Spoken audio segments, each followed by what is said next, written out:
What if the person you trusted most was the one holding the knife? 1936, British India. A wealthy businessman receives a death threat. His partner falls from a terrace. His daughter sees ghosts. And somewhere in that house, a killer waits in the shadows. This is the Bombay Enigma, a Hercule Poirot mystery you won't forget. Quick question before we start. If you were Poirot, who would you suspect first? The jealous nephew, the mysterious wife, or the silent butler? Comment below, hit subscribe, and let's uncover the truth. Chapter 1. The Arrival. The SS. Dorabji cut through the Arabian Sea like a silver knife through blue silk. Hercule Poirot stood at the railing, his perfectly waxed mustaches defying the humid coastal wind that troubled lesser men. The year was 1936. Oz and the legendary Belgian detective had accepted an invitation that had intrigued his little gray cells beyond resistance. The letter had arrived at his London flat 3 weeks prior, written on paper so fine it whispered of old money and older secrets. Sir Reginald Whitmore, a prominent British industrialist with textile interests in Bombay, had requested his presence for a matter of utmost delicacy and considerable danger. The fee mentioned was generous, but it was the final line that had sealed Poirot's decision. "I fear, Monsieur Poirot, that I shall be murdered within the month." As the great ship approached the gateway of India, Poirot observed the magnificent basalt arch rising from the waterfront like a stone guardian. The harbor bustled with activity, fishing boats with painted eyes on their bows, merchant vessels flying flags from a dozen nations, and the eternal dance of commerce that had made this city the jewel of the British Raj. "Magnificent, is it not?" came a voice beside him. Poirot turned to find a tall, angular gentleman with a sun-weathered face and the unmistakable bearing of a military man. The stranger wore a cream linen suit, slightly rumpled in the manner of one who had surrendered to the tropical climate. "Indeed, monsieur, I am Hercule Poirot. Colonel James Blackwood, retired, Indian Army, 23 years." The colonel's handshake was firm but not aggressive. "I couldn't help but notice you during the voyage. You're the detective fellow, aren't you? The Belgian?" "You are observant, Colonel." "One learns to be, in this part of the world. Our survival often depends upon noticing what others overlook." Blackwood's gray eyes held a shadow that spoke of stories he would never tell. "Might I ask what brings you to Bombay? Holiday seems unlikely for a man of your reputation." Poirot permitted himself a small smile. "Let us say that I am here to prevent a tragedy, if such prevention remains possible." "Ah." The colonel nodded slowly. "Then you'll be heading to Malabar Hill, I suspect, the Whitmore estate." Poirot's eyebrows rose a fraction of an inch, the only indication of his surprise. "You know Sir Reginald?" "Everyone in Bombay society knows Sir Reginald, and everyone knows that something is terribly wrong in that household." Blackwood lowered his voice. 3 servants have left in the past 2 months, each refusing to speak of their reasons. His daughter hasn't been seen in society for weeks, and there are rumors." "Rumors, Colonel?" "Of a curse, an old Indian curse connected to something Whitmore acquired years ago. Superstitious nonsense, of course, but the natives believe it absolutely." He paused. "Though I've lived here long enough to know that not everything can be explained by Western logic." The ship's horn sounded, announcing their imminent arrival. Passengers began gathering their belongings, but Poirot remained still, his mind already cataloging these preliminary details. "Tell me, Colonel, Do you believe Sir Reginald's life is truly in danger?" Blackwood was silent for a long moment, watching the approaching shore. "I believe, Monsieur Poirot, that Bombay keeps secrets the way other cities keep monuments. They're everywhere, hidden in plain sight, or waiting to destroy those who stumble upon them." He tipped his hat. "I do hope you succeed in your prevention. Sir Reginald is one of the few genuinely decent Englishmen I've known here. It would be a tragedy indeed to lose him." With that, the colonel disappeared into the crowd of disembarking passengers.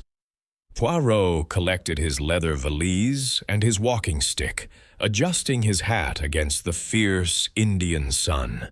The heat embraced him like an unwelcome guest, thick with the scents of spices, salt, and something else, something ancient and mysterious. A young Indian man in an immaculate white uniform approached, bowing slightly. "Monsieur Poirot, I am Rajan. Sir Reginald has sent the motor car for you. Please, follow me." As Poirot followed his guide through the crowded customs hall, he noticed a figure watching from behind a marble pillar, a woman in a green sari, her face partially veiled, her dark eyes fixed upon him with an intensity that made his detective's instincts quicken. When he looked again, she had vanished like smoke. The game, Poirot thought to himself, has already begun. Chapter 2. The House on Malabar Hill. The motor car wound its way through the chaotic streets of Bombay with a determination that impressed Poirot. Rajan, despite his youth, navigated the maze of ox carts, bicycles, and pedestrians with practiced ease. The city unfolded before the detective like a living tapestry, ancient temples standing shoulder to shoulder with Victorian buildings, street vendors crying their wares in a dozen languages, and everywhere the press of humanity.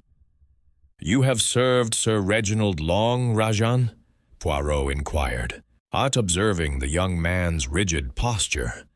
"5 years, Sahib, since I was 17. Rajan's eyes remained fixed on the road. "Sir Reginald is a good master, fair to all, regardless of their station. And yet I understand several servants have recently departed his employment." The motor car swerved slightly. Rajan recovered quickly, but Poirot had noticed the tremor in his hands. "People come and go, Sahib. Such is life. But they go without speaking of their reasons. This is unusual, non?" Rajan was silent for a long moment. When he spoke again, his voice had dropped to barely a whisper. "There are things in that house, Sahib, things that do not belong in this world. The old servants, they knew, they understood. But Sir Reginald, he does not believe. He laughs at our fears." "What things, Rajan? You must be precise." "The footsteps at night when all are sleeping, the cold spots in certain rooms, even in the heat of summer, and the whispers." Rajan shuddered visibly. "My grandmother was a village wise woman. She taught me to recognize the presence of spirits. That house has attracted something dark, Sahib, something hungry." Poirot stroked his mustache thoughtfully. He did not believe in ghosts, but he believed absolutely in the power of fear. And fear, in his experience, was often cultivated deliberately by those with earthly motives. The motor car began ascending Malabar Hill, leaving behind the crowded streets for tree-lined avenues where colonial mansions sat like white jewels in gardens of impossible green. The air grew slightly cooler, carrying the scent of jasmine and frangipani. At last, they arrived at an imposing iron gate. A weathered brass plaque announced Dungarwadi House. The gates swung open, and the motor car proceeded up a long, curved driveway lined with ancient banyan trees, whose aerial roots created curtains of shadow. The house itself was a magnificent example of colonial architecture. 3 stories of white limestone with wide verandas on each level, green shuttered windows, and a red-tiled roof. Yet despite its grandeur, Poirot sensed something melancholy about the structure. The gardens, though maintained, showed signs of neglect. Several windows on the upper floor were shuttered despite the afternoon hour. A butler awaited on the front steps, an elderly Englishman with a face carved from granite and eyes that revealed nothing. "Monsieur Poirot, I am Hastings." He paused, noting Poirot's reaction. "Oh, no relation to your associate, I assure you. A common enough name. Sir Reginald awaits you in the library." Poirot entered the house and immediately felt the temperature drop by several degrees. The interior was dark despite the brilliant sunshine outside, heavy curtains blocking most natural light. Crystal chandeliers hung unlit, and the furniture, though expensive, carried a layer of dust that spoke of reduced household staff. "This way, monsieur." The library was located at the rear of the ground floor, its French windows opening onto a terrace that overlooked the Arabian Sea. Sir Reginald Whitmore rose from behind a massive teak desk as Poirot entered. He was a man in his early 60s, with a full head of silver hair and a neat beard. His handshake was firm, but Poirot noticed the slight tremor and the shadows beneath his eyes. Monsieur Poirot, thank God you've come." Sir Reginald gestured toward a leather armchair. "Brandy? Whiskey?" "A small cognac, if you have it." As Sir Reginald poured the drinks, Poirot surveyed the room. Floor-to-ceiling bookshelves lined 3 walls, filled with leather-bound volumes on subjects ranging from Indian history to textile manufacturing. Various artifacts decorated the available surfaces: bronze statues, carved ivory, and one item that immediately captured Poirot's attention. In a glass case near the window sat a ruby the size of a pigeon's egg, its deep crimson surface seeming to glow with internal fire. "Ah, you've noticed the blood of Shiva," Sir Reginald said, handing Poirot his cognac. "Beautiful, isn't it? And the source of all my troubles." "Tell me about this stone, Sir Reginald." The older man sank into his chair with a heavy sigh. "I acquired it 15 years ago from a dying temple priest in Varanasi. He claimed it had been stolen from a sacred shrine centuries ago and had brought nothing but misfortune to every owner since. I paid what seemed a fortune then, laughed at his warnings." Sir Reginald's voice grew bitter. "I have not laughed since." "You believe the stone is cursed?" "I believe, Monsieur Poirot, that someone wants me to believe it is cursed, and they are willing to kill to maintain that illusion, or perhaps to possess the ruby themselves." He leaned forward. "3 weeks ago, my business partner, Harold Pemberton, fell from the terrace. The official verdict was accident. He had been drinking heavily. But Harold never drank, Monsieur Poirot. Never. And this is why you wrote to me?" "Partly. But there is more." Sir Reginald's voice dropped. "My daughter, Eleanor, she claims to have seen Harold's ghost. She refuses to leave her room. And last night?" He paused, composing himself. "Last night, I found this on my pillow." He handed Poirot a small piece of parchment. On it, in red ink that looked disturbingly like blood, were words in elegant script. "The blood of Shiva demands blood in return. You are next." Poirot studied the note carefully, noting the quality of the paper, the steadiness of the handwriting. "You have enemies, Sir Reginald?" "In business, one always has enemies. but enemies who would go this far. He shook his head. I can think of only one. Before he could continue, a scream pierced the afternoon silence. A woman's scream, coming from somewhere above. "Is Eleanor?" Sir Reginald was on his feet instantly, rushing toward the door. Poirot followed, his little gray cells already racing. The game was indeed afoot, and the first piece had just moved on the board. Chapter 3. The Haunted Daughter. Poirot followed Sir Reginald up the grand staircase, his walking stick tapping rhythmically against the marble steps. The screaming had ceased, replaced by a silence that seemed even more ominous. Servants emerged from doorways, their faces masks of fear and uncertainty. "Eleanor, Eleanor, open this door." Sir Reginald pounded against a heavy oak door at the end of the second-floor corridor. A muffled sobbing came from within, followed by a voice, young, trembling, edged with hysteria. "He was here, Father. He was standing at the foot of my bed. Harold. His face was blue. His eyes were dead. But he was looking at me." Poirot gently moved Sir Reginald aside. "Mademoiselle Eleanor, this is Hercule Poirot. I am here to help you and your father. Will you permit me to enter? I give you my word as a gentleman that you are safe." A long pause followed. Then the sound of a key turning in a lock. The door opened a crack, revealing a single eye. Green, red-rimmed from crying, but intelligent. Poirot noted this immediately.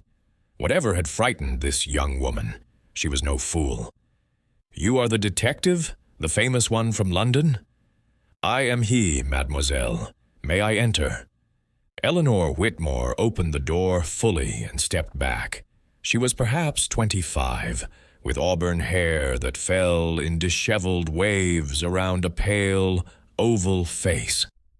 Her white dressing gown was wrapped tightly around her thin frame, and her bare feet seemed almost translucent against the dark wooden floor. The bedroom was spacious, but disordered. Books lay scattered across the floor. The bedsheets were tangled, half pulled onto the carpet, and the French windows leading to a small balcony stood wide open, curtains billowing in the afternoon breeze. Poirot's eyes swept the room methodically. "The windows, mademoiselle, were they open when you saw this apparition?" Eleanor shook her head. "No, they were locked. I always keep them locked now. Since Harold—" She couldn't finish the sentence. "Yet they are open now. I don't know how. After I screamed, I closed my eyes. When I opened them, he was gone, and the windows were open." Fresh tears spilled down her cheeks. "I am not mad, Monsieur Poirot. I know what I saw." Sir Reginald moved to embrace his daughter, but she flinched away. Poirot noticed the pain that crossed the father's face, the helplessness of a man watching his child suffer. "Tell me about Monsieur Pemberton," Poirot said softly. "What was he to you, mademoiselle?" Eleanor's eyes darted to her father, then back to Poirot. "He was my father's partner, nothing more." "You are not being entirely truthful with me, I think." The room fell silent. Sir Reginald's face had gone pale. Eleanor's hands twisted together, knuckles white with tension. "Father doesn't know," she whispered finally. "Harold and we were engaged, secretly. We planned to announce it after the summer." "Eleanor!" Sir Reginald's voice cracked. "Why would you keep such a thing from me?" "Because you would have forbidden it. Harold was nearly 20 years older. He had no title, no family name. You would have called it inappropriate." She laughed bitterly. "But none of that matters now, does it? He's dead, and his ghost is haunting me." Poirot walked slowly toward the open windows, examining the balcony beyond. The terrace was small, barely large enough for 2 chairs and a potted plant. He looked down at the floor and noticed something. Faint scratches on the wooden boards, leading from the railing to the windows. "Tell me, mademoiselle, this apparition, what precisely did it look like?" Eleanor shuddered. Harold's face, but wrong. His skin was blue-gray. His eyes were open but empty.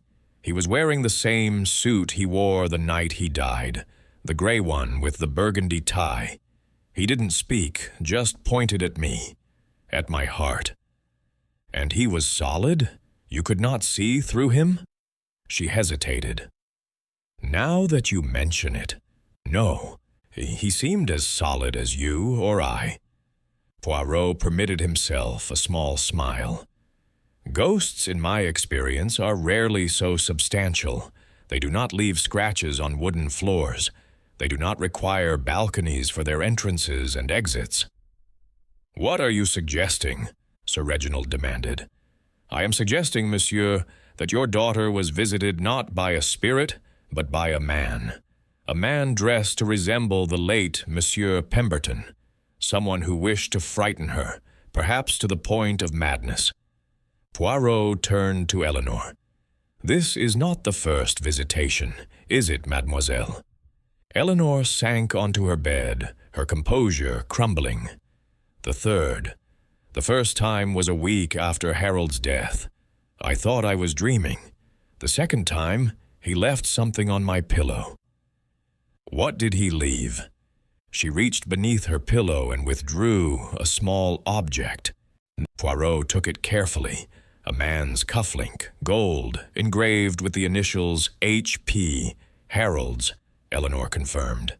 "He wore these the night he died. They were never found on his body." Poirot's eyes gleamed. "Ah, now we progress. A ghost who steals cufflinks from a dead man is no ghost at all. Tell me, who else lives in this house?" Sir Reginald counted on his fingers. "Myself. Eleanor, my wife, Catherine. She is currently visiting her sister in Pune. The butler, Hastings. The cook, Mrs. Fernandez. 2 housemaids, Mary and Angeli. Rajan, whom you've met. And my nephew, Victor. He arrived from England 2 months ago." "Your nephew. He arrived before Monsieur Pemberton's death?" "A week before. Victor is my late brother's son. He came to learn the textile business." "I should like to meet this Victor. He's usually in the East Wing.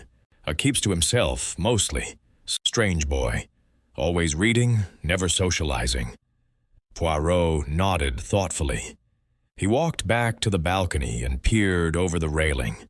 Below, the garden stretched out in neat rows of flowering bushes and mango trees. And there, partially hidden behind a fountain, stood a figure watching the balcony. It was the woman in the green sari, the same woman Poirot had glimpsed at the harbor. She stood motionless, her eyes fixed upon him. When she realized she had been spotted, she pressed her palms together in a gesture of greeting or warning, and then melted into the shadows. "Sir Reginald," Poirot said slowly, "who is the woman who wears a green sari? Young, perhaps 30, dark eyes, a presence about her."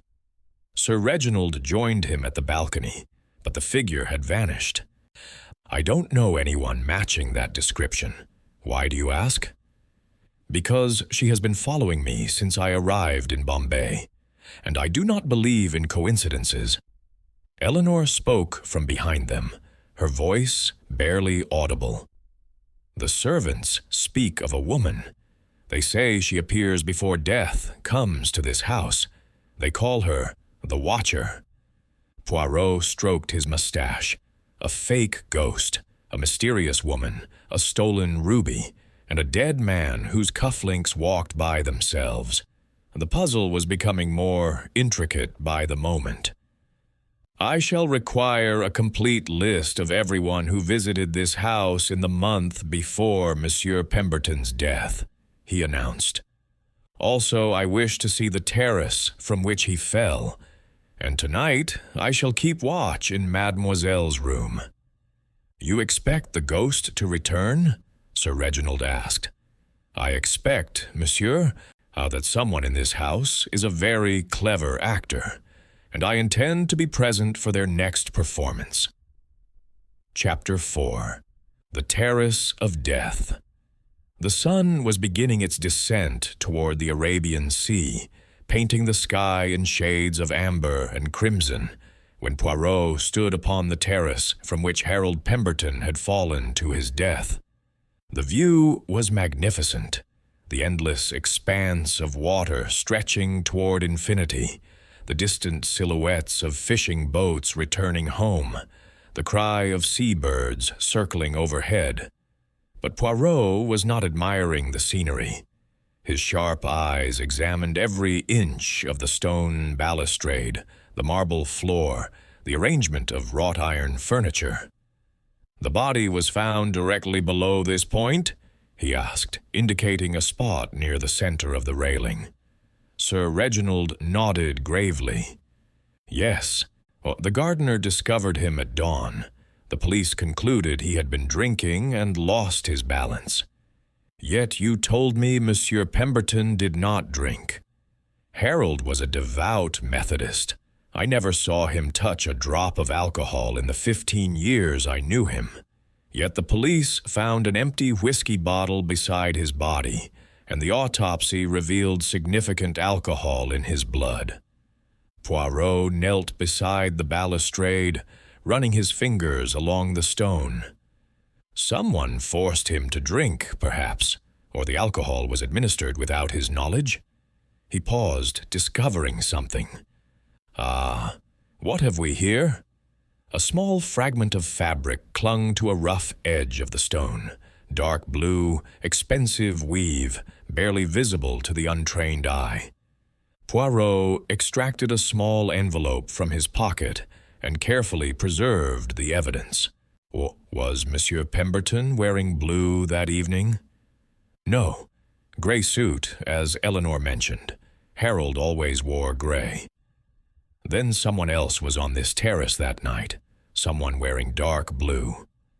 Poirot stood, brushing dust from his immaculate trousers. "Tell me about the evening of Monsieur Pemberton's death. Who was present in the house?" Sir Reginald leaned against the railing, his face troubled. "It was a normal evening. Dinner at 8, myself, Harold, Eleanor, Victor, and Catherine. Harold seemed distracted throughout the meal. He excused himself early, saying he had correspondence to attend to. And the others. Eleanor retired to her room. Victor went to the billiard room. Catherine and I played cards in the drawing room until approximately 11, then retired. I heard nothing unusual during the night.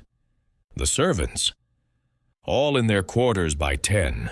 Mrs. Fernandez prepares a cold supper tray for anyone who desires a late meal, then retires. Hastings locks the doors at 11. Poirot paced the terrace slowly. Yet someone was here with Monsieur Pemberton. Someone he knew, I suspect, for there are no signs of forced entry or struggle. He came willingly to this spot, perhaps to meet this person. A secret meeting? Perhaps. Or perhaps he was lured here under false pretenses.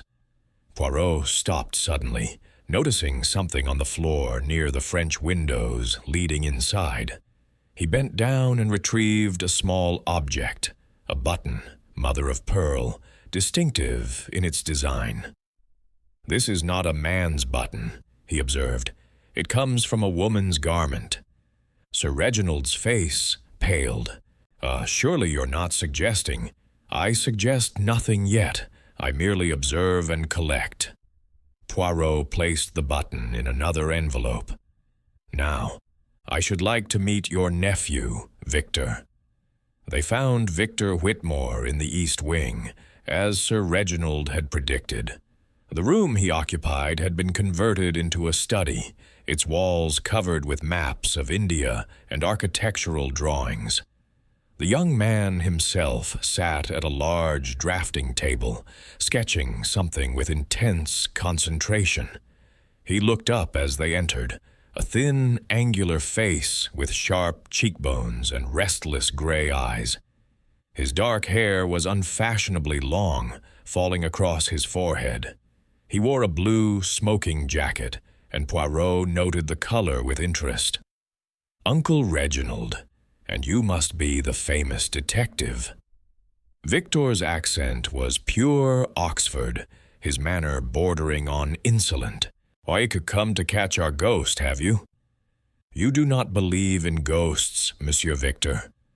"I believe in science, Monsieur Poirot, in logic, in cause and effect." He set down his pencil. "Harold Pemberton drank too much and fell off a terrace.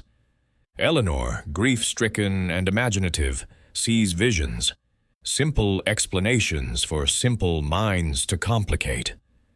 "You did not care for Monsieur Pemberton?" Victor shrugged. "He was adequate at his job. Beyond that, we had nothing in common. He was old-fashioned, religious, dull. A Victorian relic in a modern world."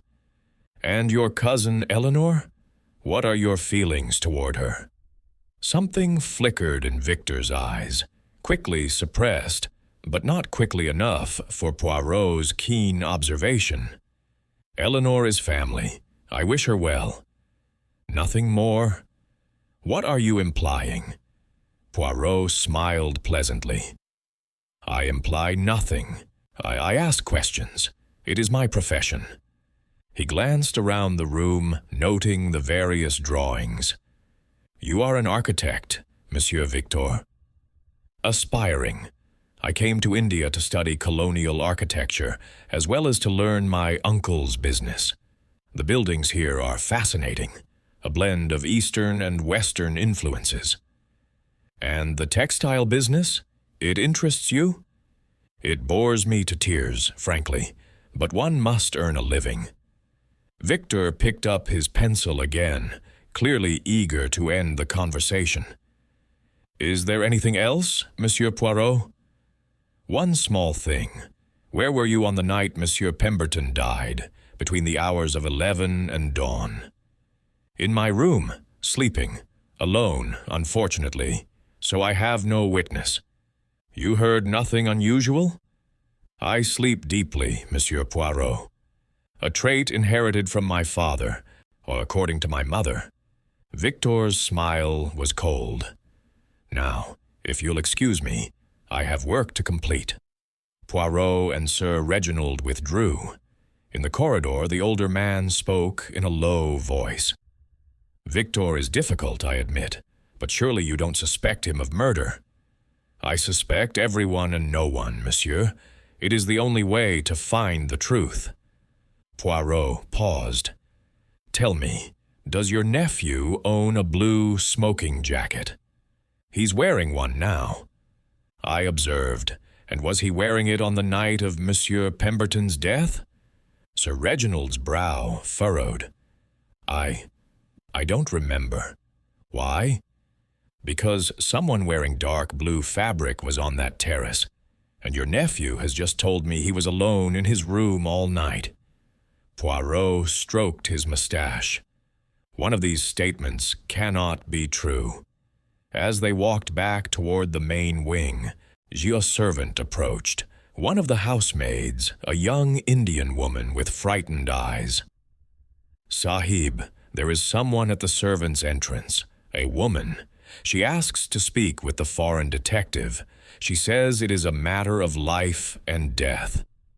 "What woman?" Sir Reginald demanded. "She did not give her name, Sahib, but she wears a green sari." Poirot's eyes gleamed with sudden interest. "The watcher. At last, she reveals herself." He turned to Sir Reginald. "I shall see her alone, if you permit. Some witnesses speak more freely without audience." He followed the maid through a maze of corridors to the back of the house. The servants' entrance opened onto a small courtyard, where laundry dried on lines and herbs grew in clay pots. She stood in the shadows, The woman from the harbor, the woman from the garden.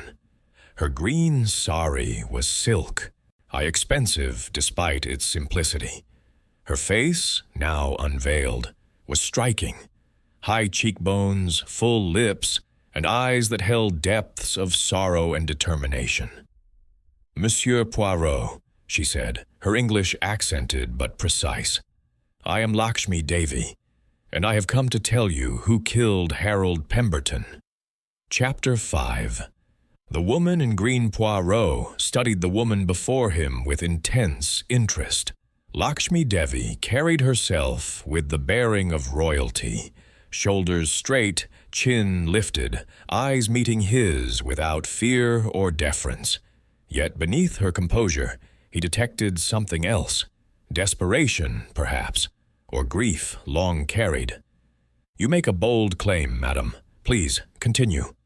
Lakshmi glanced nervously at the servants' windows above. "Not here. There are ears everywhere in this house. Will you walk with me in the garden? I promise you, what I have to say is worth hearing." Poirot nodded, and they made their way to a secluded corner of the garden where a stone bench sat beneath an ancient banyan tree. The setting sun filtered through the hanging roots, casting strange shadows across Lakshmi's face.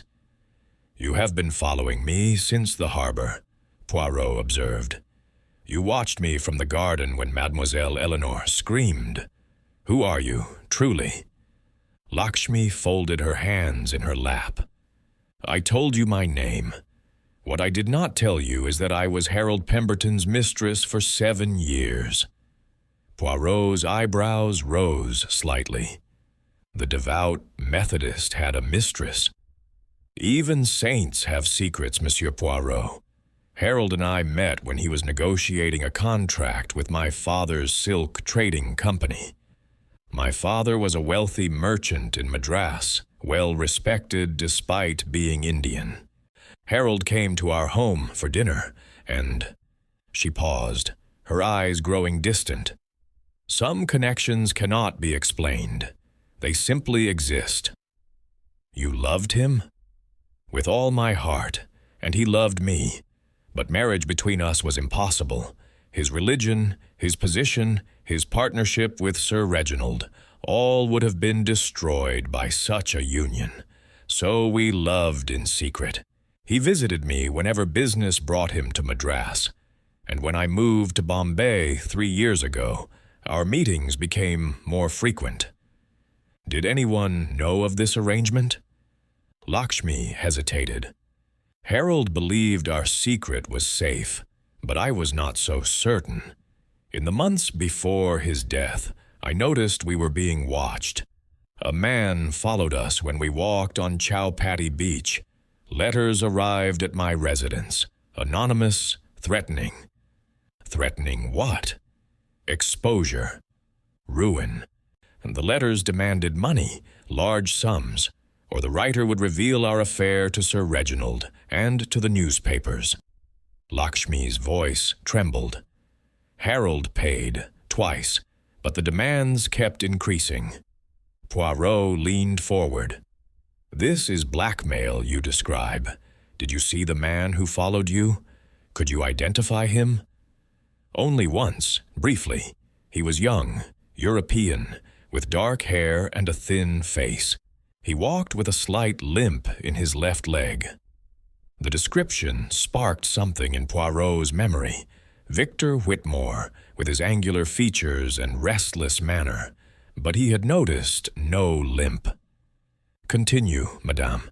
You said you know who killed Monsieur Pemberton." Lakshmi's eyes hardened. "On the night Harold died, he sent me a message. He asked me to meet him at midnight, at the old Portuguese church near the harbor. He said he had discovered who the blackmailer was and intended to confront them that evening at Dungarwadi House. He promised to come to me afterward to tell me everything. But he never came. No, I waited until dawn. When I heard of his death the next morning, I knew immediately it was no accident. Harold was murdered to protect the blackmailer's identity. Poirot stroked his mustache thoughtfully. Yet you have not told me who this murderer is, madame. Lakshmi reached into the folds of her sari and withdrew a small leather-bound journal. This belonged to Harold. He left it in my keeping weeks before his death, saying it contained evidence too dangerous to keep at the Whitmore house. I did not read it then. I trusted him to explain when the time was right. After his death, I was too grief-stricken. But last week, I finally found the courage. She handed the journal to Poirot. The answer is inside, Monsieur Poirot. Harold discovered that the blood of Shiva, the ruby that Sir Reginald treasures, is a fake. The real stone was stolen and replaced years ago, and someone in that house knows exactly where the original ruby is hidden. Poirot opened the journal carefully. The pages were filled with Harold Pemberton's neat handwriting, financial records, observations, dates, and names. He scanned quickly, his eyes catching certain phrases. Victor arrived same week replacement occurred. Catherine's debts far exceed income. Hastings previously employed by Maharaja of Dungarwadi. This is most illuminating, Poirot murmured, but it does not name the killer. Keep reading. The final entry. Poirot turned to the last written page. The handwriting here was hurried, almost frantic. I know now who has betrayed Reginald's trust. The proof is hidden where the dead keep their secrets. Tomorrow I shall confront them, and this deception shall end. God forgive me for what I must do, and God protect me from what they may do in return. Where the dead keep their secrets, Poirot repeated. This is a riddle. I have thought endlessly about its meaning, Lakshmi said. Bombay has many places of the dead, cemeteries, burning ghats, the towers of silence where the Parsis leave their deceased. Harold was investigating something at one of these locations, I am certain. You have searched? I am a woman, and an Indian woman at that. There are places I cannot go, questions I cannot ask, without drawing dangerous attention. She fixed Poirot with an intense gaze. But you can. Oh, Monsieur Poirot, you have access to that house and its inhabitants. You can find what Harold died trying to expose. Poirot closed the journal. Why come to me now, madame? Why not approach the police? Lakshmi laughed bitterly. The police in Bombay serve those with power and money. Sir Reginald is both powerful and wealthy. His word against mine, the Indian mistress, would carry no weight. They would dismiss me as a scorned woman seeking revenge. Yet you trust me? Harold spoke of you once. He had read about your cases in the London papers. He said you were the one detective in the world who cared only for truth, regardless of whose truth it destroyed. She stood, preparing to leave. I have told you everything I know. The rest is in your hands. One more question, madam. Oh, the ghost that has been appearing to Mademoiselle Eleanor, dressed as Harold, pointing at her heart. Have you any knowledge of this? Lakshmi's face went pale. Someone impersonates my Harold, uses his image to frighten. Her hands clenched into fists. This is desecration. Whoever does this dishonors his memory. You did not answer my question. I know nothing of ghosts, Monsieur Poirot, but I can tell you this. Eleanor Whitmore was not the saint she pretended to be. Harold confided that she had become obsessive. She demanded he break his engagement to her and marry her immediately. When he refused, she threatened terrible things. What things? To tell her father about us, to destroy Harold's reputation, to make him sorry he ever rejected her. Lakshmi's voice dropped. Harold was frightened of her, Monsieur Poirot. Truly frightened. He said there was something unstable behind those pretty green eyes. Before Poirot could respond, a shout came from the house. Rajan came running across the garden, his face ashen with fear. Monsieur Poirot, come quickly. It is the master, Sir Reginald. He has been attacked. Poirot turned back to Lakshmi, but she had already vanished into the gathering darkness, silent as the ghost she did not believe in. He hurried toward the house, his mind racing. The pieces of this puzzle were multiplying faster than he could arrange them. A fake ruby, a secret affair, a blackmailer, a murderer, and now an attack on Sir Reginald himself. The game was accelerating, and somewhere in this house of secrets, a killer was growing desperate. Chapter 6. Blood in the Library. Poirot found Sir Reginald slumped in his library chair, all blood streaming from a wound on his temple. The glass case that had housed the blood of Shiva lay shattered on the floor, its precious contents gone. Hastings the butler stood frozen in the doorway, his granite composure finally cracked.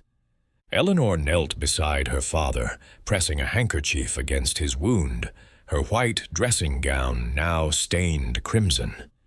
"He is alive," Poirot announced after checking Sir Reginald's pulse. "The wound is superficial, though he will have a magnificent headache. Hastings, fetch water and bandages. Mademoiselle Eleanor, tell me precisely what happened." Eleanor's voice shook as she spoke. "I heard a crash from my room. I ran downstairs and found father like this. The window was open, the case broken. Whoever did this escaped into the garden." "You saw no one?" "Only shadows. Oh, it happened so quickly." Poirot moved to the open window, examining the frame and sill with practiced eyes. Fresh scratches marked the wood where someone had forced entry from outside. Muddy footprints tracked across the carpet, large, masculine, leading from the window to the case and back again. "The thief came prepared," Poirot observed. "He knew exactly what he wanted and where to find it." Sir Reginald groaned, his eyes fluttering open. "The ruby, the blood of Shiva. Gone, I am afraid. But you are alive, monsieur, and that is what matters." Poirot helped Eleanor ease her father into a more comfortable position. "Can you describe your attacker?" Sir Reginald pressed a hand to his throbbing temple. "I was reading, heard the window break.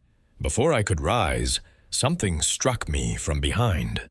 I saw nothing, only felt the blow." "From behind? But the window is in front of your chair." Yes, that is strange." Sir Reginald's confusion was evident. "Perhaps I turned? I cannot remember clearly." Poirot's eyes narrowed. The geometry of the attack did not add up. If Sir Reginald had been struck from behind while facing the window, the attacker must have already been inside the room, waiting, hidden, when the window was broken. 2 attackers? Or an inside accomplice? Hastings returned with medical supplies, and Eleanor began tending to her father's wound with surprising competence. Poirot used the opportunity to examine the room more thoroughly. The broken glass case told a simple story, smashed with a heavy object, probably the bronze statue of Ganesh that now lay on its side nearby. But the muddy footprints told a more complex tale. They led to the case and back to the window. Yes. But another set of prints, fainter, smaller, made by indoor shoes, led from the interior door to the chair where Sir Reginald had been sitting. Someone had approached Sir Reginald from inside the house, while the window intruder created a diversion. "Where is Monsieur Victor?" Poirot asked suddenly. The question hung in the air. Eleanor and Hastings exchanged glances. "I shall check his room," Hastings said, departing with unusual haste. Poirot continued his examination, discovering something wedged between two books on a nearby shelf, a folded piece of paper, hastily concealed. He retrieved it discreetly, slipping it into his pocket for later examination. Hastings returned, his face troubled. "Mr. Victor is not in his room, sir. His bed has not been slept in." "Most interesting. And the other servants?" "All accounted for in their quarters. None heard anything until Miss Eleanor screamed." Rajan appeared in the doorway, breathless. "Monsieur Poirot, I searched the garden as you instructed earlier. I found something near the back wall, a rope ladder, still hanging. Someone climbed over." "Show me." Poirot followed Rajan through the darkness to the rear of the property. The garden wall stood 12 feet high, topped with broken glass embedded in cement, a common security measure in wealthy Indian homes. Yet, someone had thrown a rope ladder over, its hooks catching on the wall's edge. "A planned escape route," Poirot murmured, "our thief prepared carefully."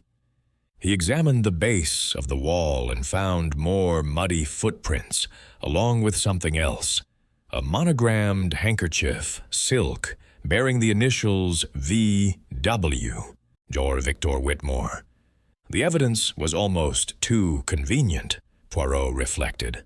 A missing suspect, incriminating footprints, a handkerchief left at the scene. Either Victor was an extraordinarily careless criminal, or someone was making considerable effort to frame him. "Rajan, you know this city. If a man wished to sell a valuable ruby quickly and discreetly, where would he go?" Rajan hesitated. "The Chor Bazaar, Sahib, the thieves' market. Many stolen goods pass through there, but it is dangerous for foreigners, especially at night. Nevertheless, I shall require a guide tomorrow. Will you take me?"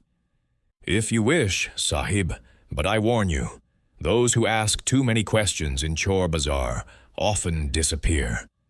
They returned to the house to find Sir Reginald being helped to his bedroom by Hastings and Eleanor.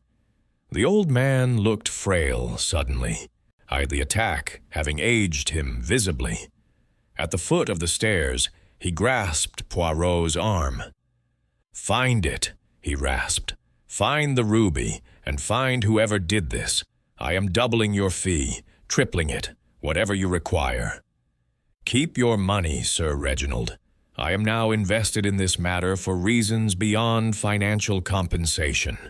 Justice must be served." Once Sir Reginald had been settled in his room with Eleanor watching over him, Poirot retired to his own guest chamber. He locked the door, drew the curtains, and lit a single lamp. Then he retrieved the folded paper he had discovered in the library. It was a letter, written in a feminine hand. "My dearest Victor, Father grows suspicious. We must be more careful. Meet me tonight at the usual place, midnight when the house sleeps. We shall discuss what must be done about the ruby. Our future depends upon it. Forever yours, E. Eleanor." Poirot read the letter 3 times, his mind working furiously. Eleanor and Victor, cousins by blood, yet apparently lovers in secret. The letter spoke of the ruby, of plans, of a shared future. Had they conspired together to steal the blood of Shiva? Had Harold Pemberton discovered their relationship and threatened exposure, earning himself a fatal fall from the terrace? Yet something troubled Poirot. The letter was too perfect, too incriminating. Like the handkerchief by the wall, it seemed designed to be found. He opened Harold Pemberton's journal, which Lakshmi had entrusted to him, and began cross-referencing dates and observations. Harold had noted strange behavior from multiple household members. Victor's mysterious late-night excursions, Eleanor's mood swings, Catherine Whitmore's secret meetings with an unknown man, even Hastings receiving large sums of money from an unidentified source. Everyone in this house had secrets. Everyone had motive. A soft knock came at his door, 3 quick raps, then 2 slow ones. "Who is there?" "Anjali, Sahib, the housemaid.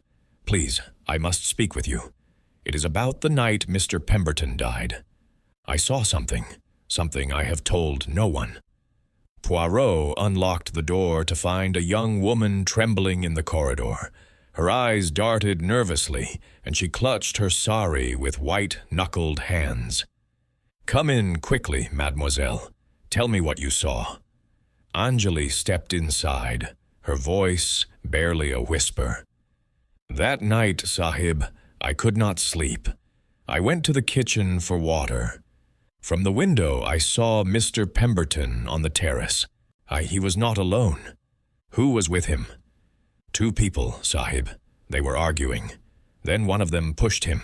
He fell without a sound." "Can you identify these people?" Anjali's face contorted with fear. "One was a man, tall, thin, wearing dark clothes. The other was a woman in white." "A woman in white?" Poirot repeated. "Like a nightgown? Like a dressing gown?" "Yes, Sahib, like Miss Eleanor wears." Before Poirot could ask another question, the lamp flickered and died, plunging the room into complete darkness. Anjali screamed, and from somewhere in the blackness came a sound that chilled even Poirot's rational blood, a low, mournful laugh that seemed to come from everywhere and nowhere at once. Chapter 7. Whispers in Darkness. Poirot remained absolutely still, his senses straining against the impenetrable darkness. Anjali's scream had faded into whimpering sobs. The mournful laugh echoed once more, then dissolved into silence. "Do not move, mademoiselle," Poirot commanded softly. "Stay exactly where you are." He reached into his pocket and retrieved a box of matches, an old habit from his days in the Belgian police force. The match flared to life, casting dancing shadows across the walls. Anjali stood frozen near the door, her face a mask of terror. The room appeared undisturbed. The window remained locked. The door through which Anjali had entered was still closed, yet the lamp had been extinguished, and that laugh had come from somewhere. Poirot relit the lamp and conducted a rapid search of the room. Behind the heavy curtains, nothing. Under the bed, nothing. Inside the wardrobe, nothing but his own meticulously arranged clothing. Then he noticed something, a small hole in the wall near the ceiling, barely visible, perhaps 2 inches in diameter. He pulled a chair beneath it and examined the opening closely. It appeared to connect to an adjacent room, or perhaps a hollow space within the walls themselves. "The servants' passages," Anjali whispered, following his gaze. "Old houses like this have hidden corridors. The British builders copied them from Indian palaces, spaces where servants could move without being seen by guests. You know these passages?" "Only that they exist, Sahib. Mrs. Fernandez warned us never to enter them. She says spirits dwell within." Poirot stepped down from the chair.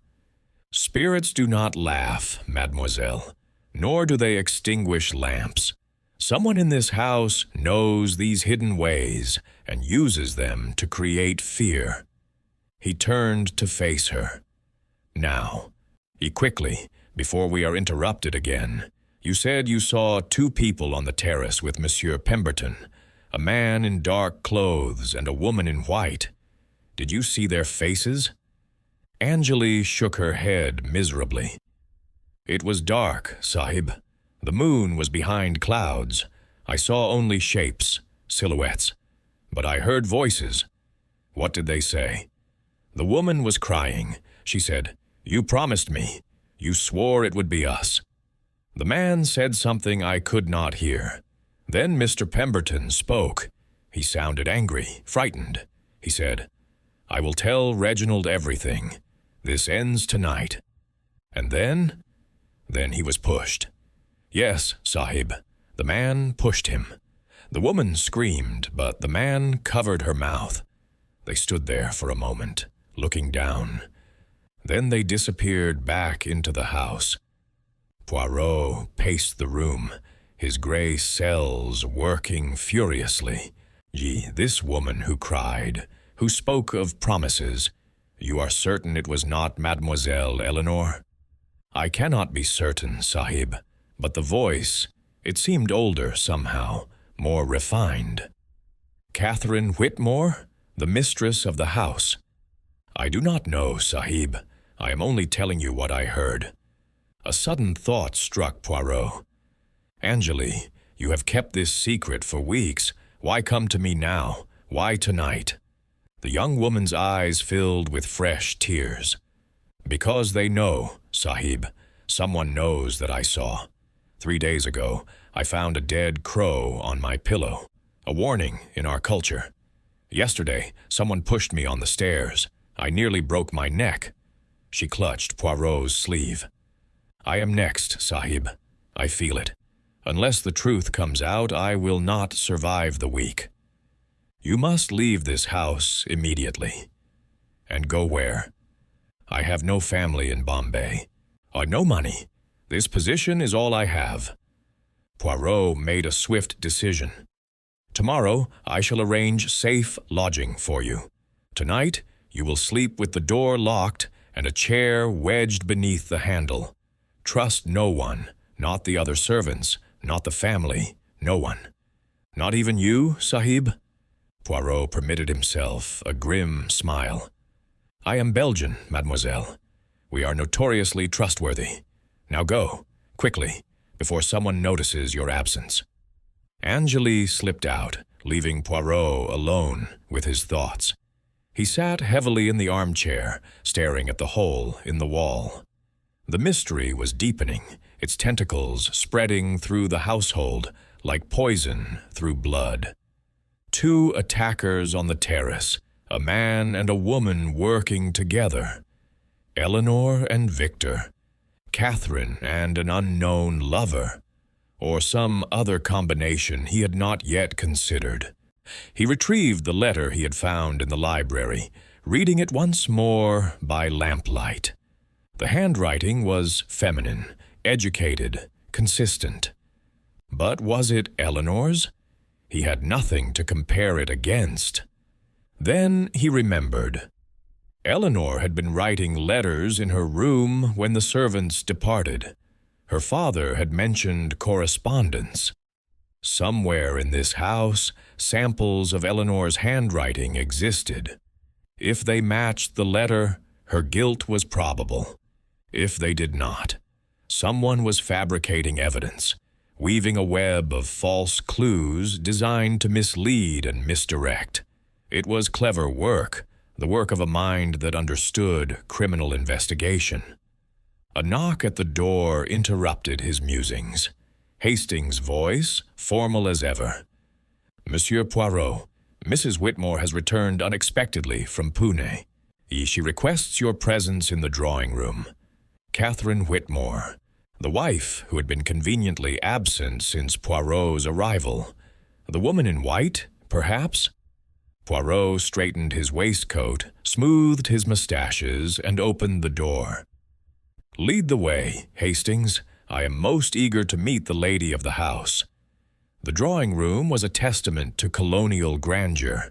Persian carpets, crystal chandeliers, portraits of stern-faced ancestors gazing down from gilded frames.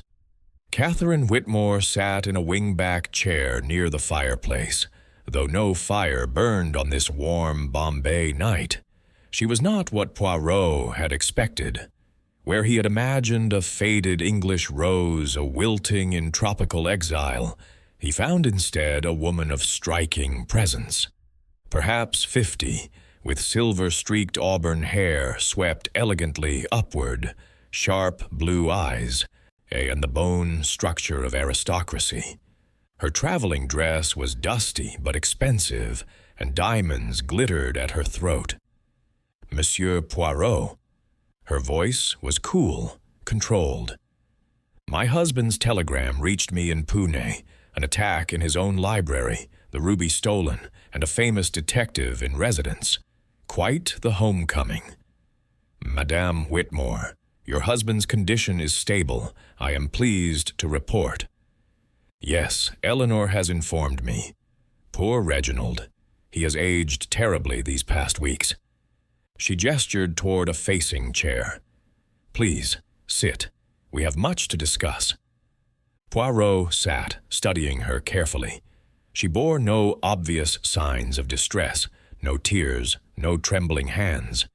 Either she possessed remarkable composure, or her concern for her husband was less than profound. You were visiting your sister in Pune, I understand. How long were you away? 3 weeks. My sister is unwell, a chronic condition requiring frequent attention. Catherine's eyes met Poirot's steadily. I departed the day after Harold Pemberton's unfortunate accident.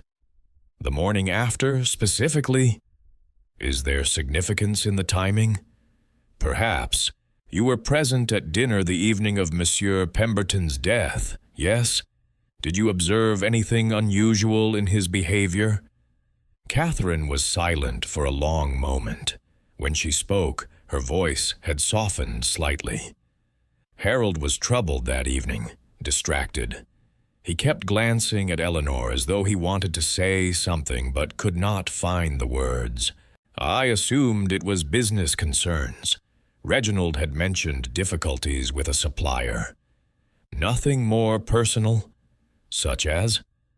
Such as Monsieur Pemberton's secret engagement to your stepdaughter, or perhaps his liaison with an Indian woman named Lakshmi Devi. Catherine's composure cracked just for an instant. Her hand flew to her throat, fingers touching the diamond necklace as though seeking reassurance. You are remarkably well informed, Monsieur Poirot. It is my profession to be informed. You knew of these relationships? I knew of Eleanor's infatuation. The girl has been obsessed with Harold for years, following him, writing him letters, manufacturing excuses to be alone with him. Whether he returned her feelings, I cannot say. She paused.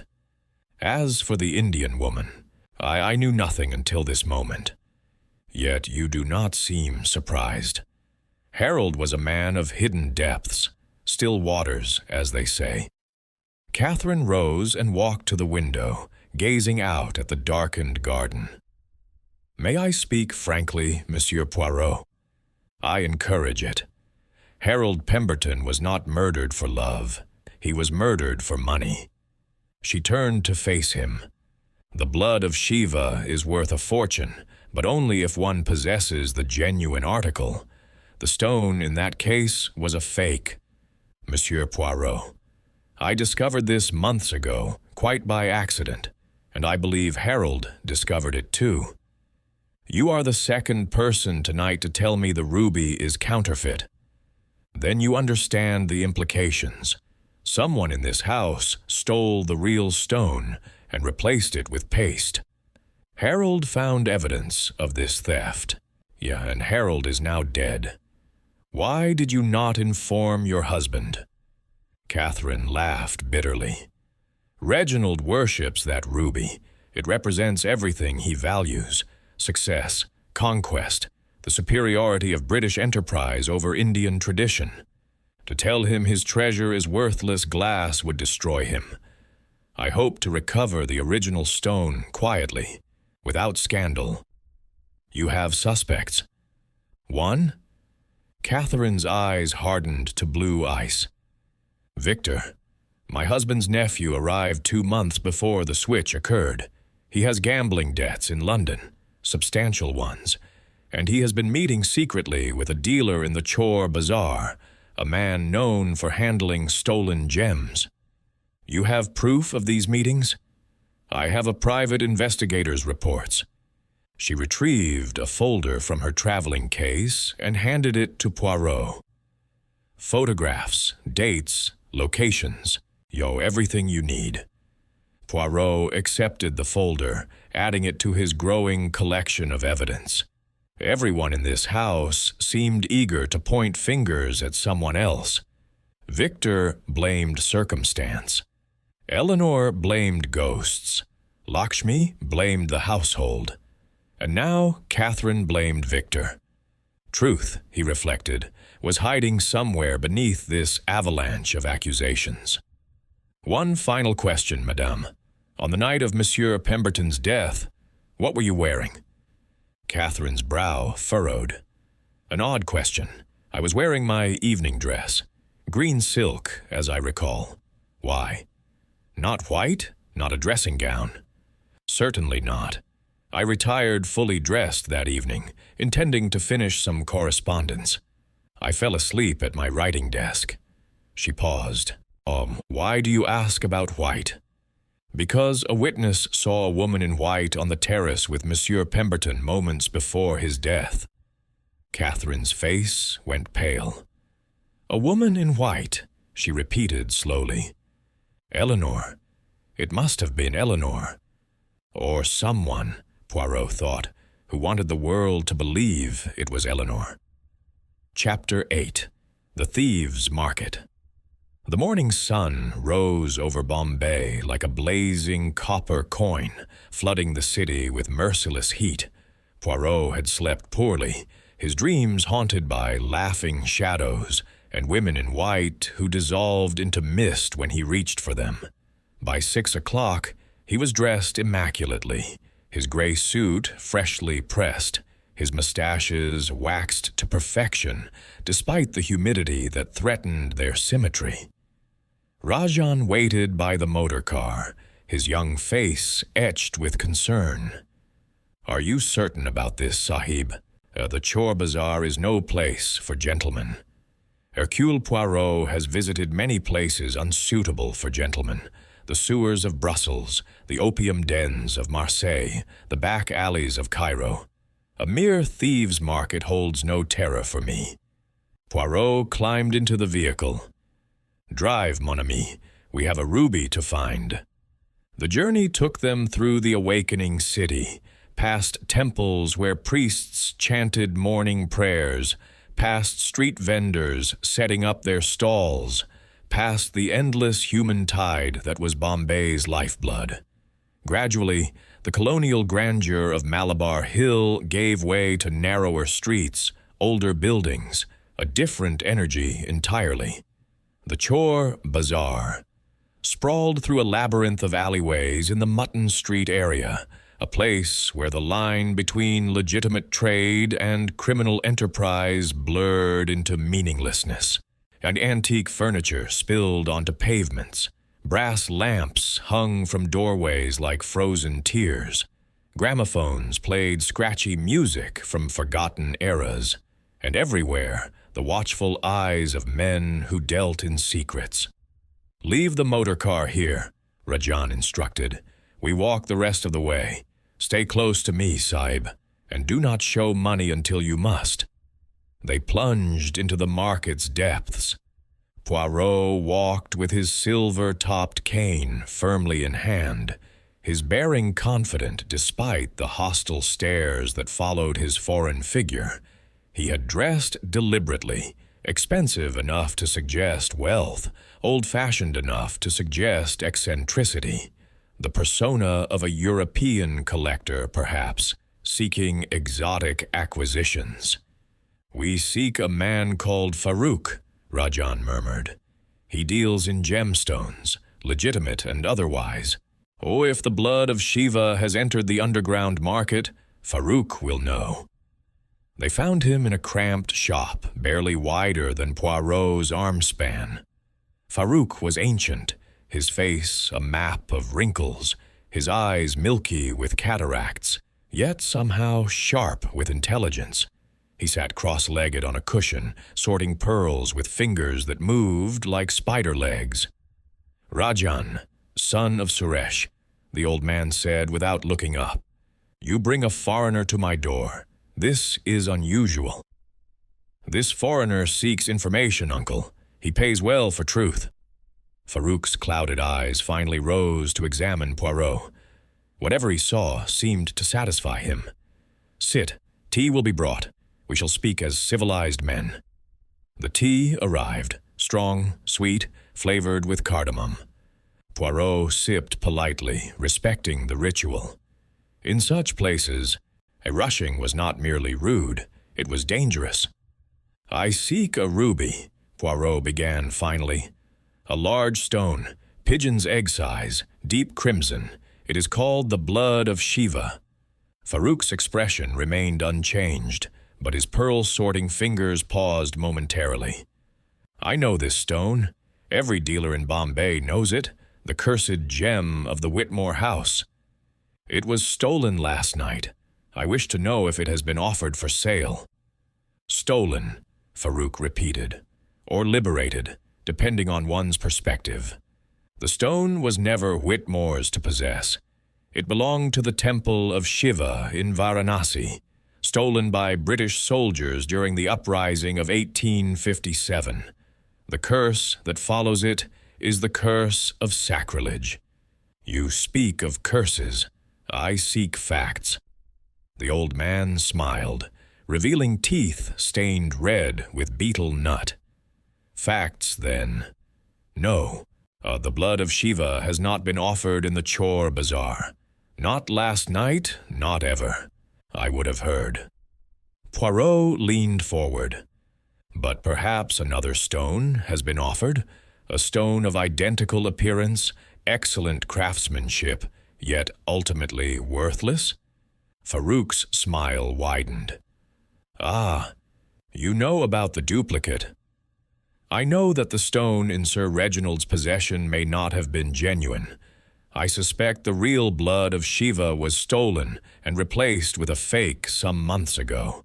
The thief from last night may have unknowingly stolen glass." "The irony would be delicious," Farouk agreed. Thieves robbing temples. The wheel of karma turns endlessly." He clapped his hands, and a young boy appeared from behind a curtain. Whispered instructions were exchanged, and the boy vanished.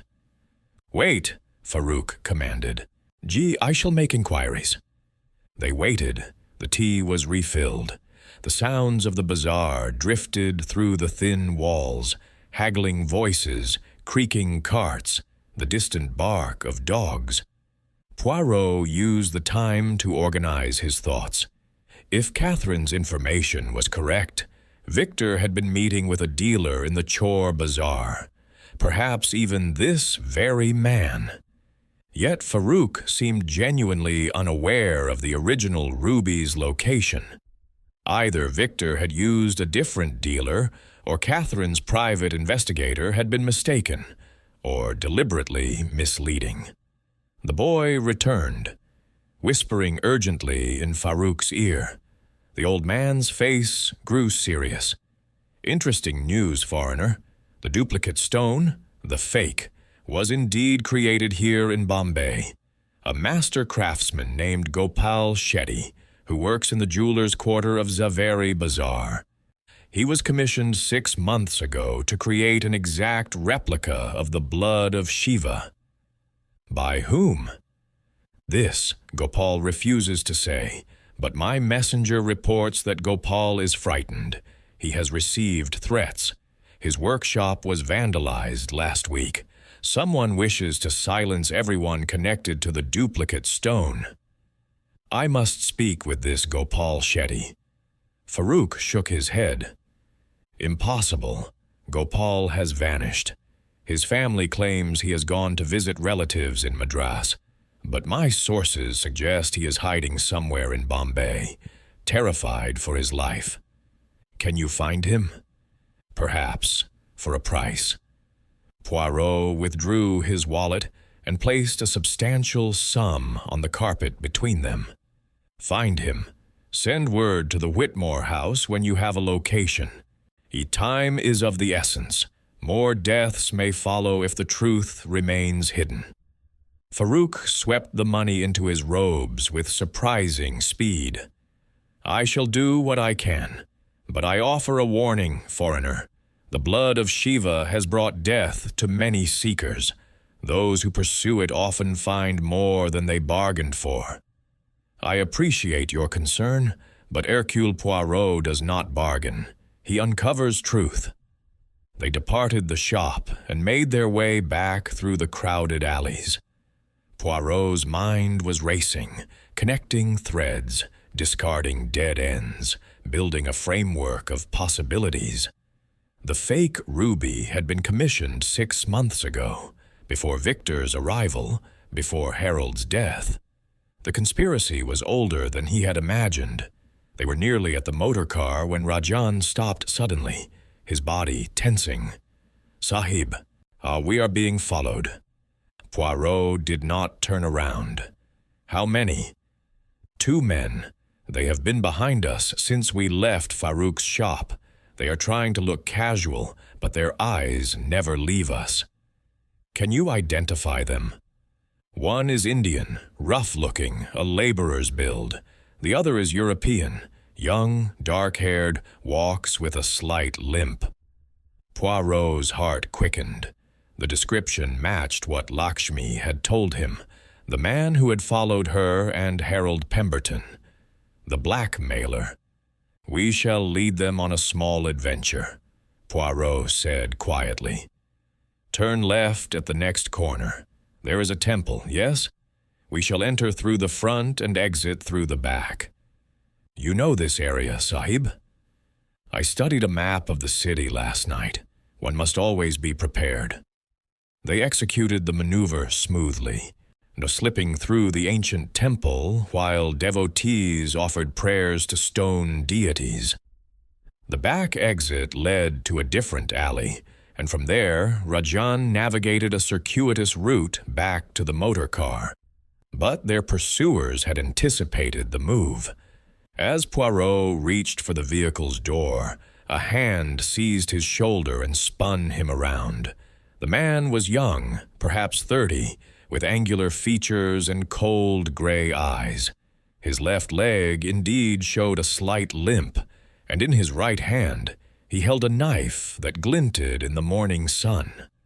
"Monsieur Poirot," the man said, his accent distinctly French. "You are asking too many questions about matters that do not concern you. This is your only warning. Leave Bombay today, or tomorrow they will fish your body from the harbor." "And if I refuse?" The knife pressed against Poirot's throat, not cutting, but promising. "Then you will join Harold Pemberton in whatever afterlife detectives believe in." "You admit to killing him?" The man smiled coldly. "I admit nothing, but I was there that night, watching from the shadows. I saw everything that happened on that terrace, and I will tell you this for free. The killer you seek is not who you think. The truth is far darker than you imagine." "Then tell me this truth." "Why should I? Information is my trade. I sell it to the highest bidder." The knife withdrew slightly. "But I shall give you one gift, Monsieur Poirot. One piece of the puzzle, because I admire your reputation. The woman in white on the terrace was not Eleanor Whitmore. It was someone far closer to Sir Reginald, someone he has trusted for 25 years.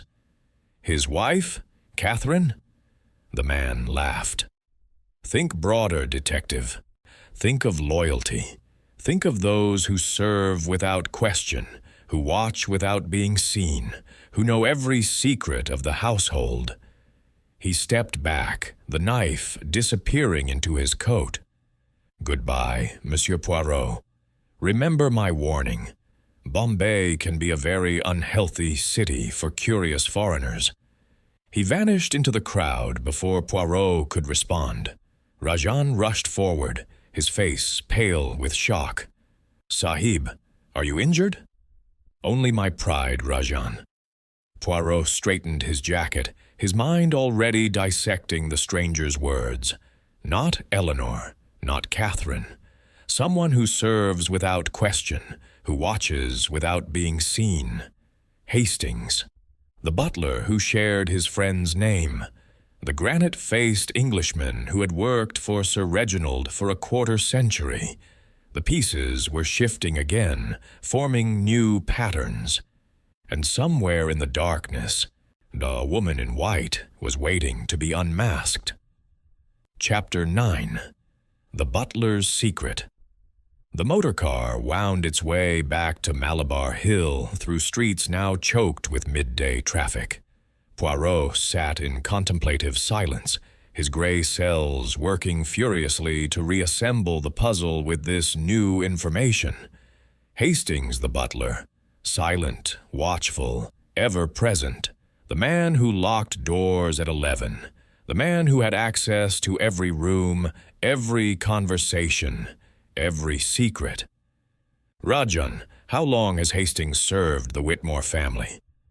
Since before I was born, Sahib. 25 years, perhaps more. He came with Sir Reginald from England when the master first established his business in Bombay. And in that time, has there been any scandal, any whisper of impropriety? Rajan hesitated, his hands tightening on the steering wheel. Oh, there are always whispers among servants. Sahib, we see things the masters prefer to ignore. Tell me these whispers. It is said that Hastings was not always a butler. In England, he was something else. A soldier, perhaps, or a policeman. He has skills unusual for a household servant. He can handle weapons. He knows how to move silently, how to observe without being observed. A useful man to have in one's employ. Too useful, some say. There are rumors that Sir Reginald has used Hastings for special tasks, matters requiring discretion and a strong stomach. Poirot nodded slowly. And what of Hastings' personal life? Does he have family? Attachments? None that I know of, Sahib. He lives in the house, takes his meals alone, rarely leaves the property except on household business. He is devoted entirely to Sir Reginald. Devoted entirely. Or obsessively, Poirot wondered. Such absolute loyalty could be a virtue, or a motive for terrible deeds done in a master's name. They arrived at Dungarwadi House to find the gates standing open and the driveway occupied by an unfamiliar black automobile. Rajan frowned. Police, Sahib, the inspector's car. Poirot's eyebrows rose. Ah, it seems the official investigation has finally begun. Inside, the house was in commotion. Servants whispered in corners. Eleanor stood at the foot of the staircase, her face pale and frightened.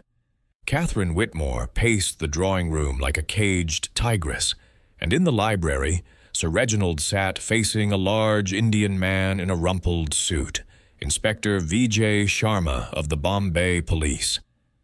Monsieur Poirot, Sir Reginald said with evident relief.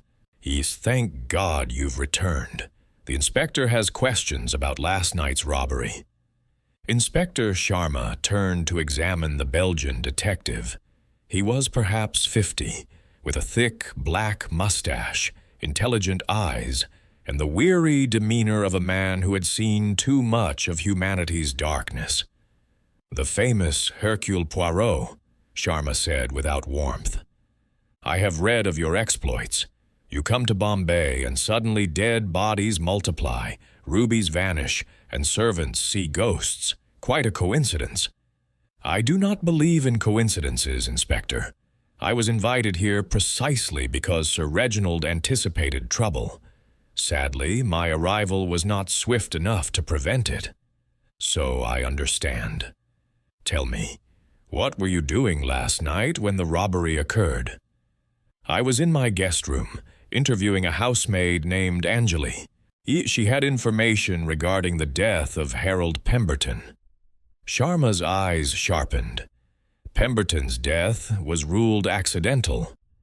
With respect, Inspector, your colleagues were mistaken. Monsieur Pemberton was murdered, pushed from the terrace by persons unknown. Angeli witnessed the act. The room fell silent. Sir Reginald's face went gray. Catherine stopped her pacing. Even Eleanor, hovering in the doorway, seemed to freeze. "This is a serious accusation," Sharma said slowly. "Where is this Angeli? I must speak with her immediately." Poirot felt a sudden chill. In the chaos of the morning, he had not thought to check on the young housemaid. "She retired to her quarters last night. I promised to arrange safe lodging for her today." He moved quickly, pushing past Eleanor into the corridor. Sharma followed, along with Sir Reginald and Catherine. They climbed the narrow stairs to the servants' wing, where a row of small rooms housed the domestic staff. Angeli's door stood slightly ajar. Poirot pushed it open and immediately knew his worst fears had been realized. The room was in disarray. Bedclothes tangled, a chair overturned, the small window thrown wide, and on the floor, scratched into the wooden boards with what appeared to be a hairpin, were two desperate letters, H.S. "She has been taken," Poirot said grimly. "Kidnapped by whoever she witnessed on that terrace." "H.S.," Sharma read aloud. "Initials. A clue to her abductor?" Poirot's mind raced. H.S. Hastings? But Hastings's first name was unknown to him. "Where is your butler, Sir Reginald?" "Hastings? He was here this morning, serving breakfast. Yeah, I haven't seen him since." A search was conducted. Hastings was not in the house. His small room off the kitchen was empty, his few possessions undisturbed, except for one telling absence. A wooden chest that Hastings kept, locked at the foot of his bed, had been opened and emptied. "Whatever was in that chest he took with him," Sharma observed. "Evidence, perhaps, or valuables." Poirot examined the room with meticulous attention. Hastings lived simply. A narrow bed, a washstand, a wardrobe containing identical black suits. The walls were bare, except for one framed photograph, yellowed with age. The photograph showed two young men in military uniform, arms around each other's shoulders, smiling at the camera. One was recognizably Hastings, 30 years younger but with the same granite features. The other was Sir Reginald Whitmore. "Oh, they served together," Poirot murmured. "In the army." Sir Reginald had followed them to the room. His face crumpled when he saw the photograph. "The Punjab Campaign, 1892.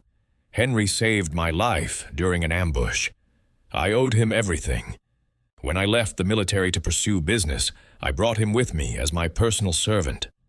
"Henry," Poirot repeated. "Henry Sinclair? Henry Stafford?" "Henry Shaw. His full name is Henry Shaw." H.S. The letters Angeli had scratched as a final message. Her abductor was not Hastings the butler. It was Henry Shaw, soldier, servant, and now revealed as something far more sinister. "This man has served you for 25 years, Poirot said. "He has been present for every moment of your family's history, every dinner, every conversation, every secret whispered in the night. Tell me, Sir Reginald, how far would Henry Shaw go to protect you?" "Protect me? Henry would die for me.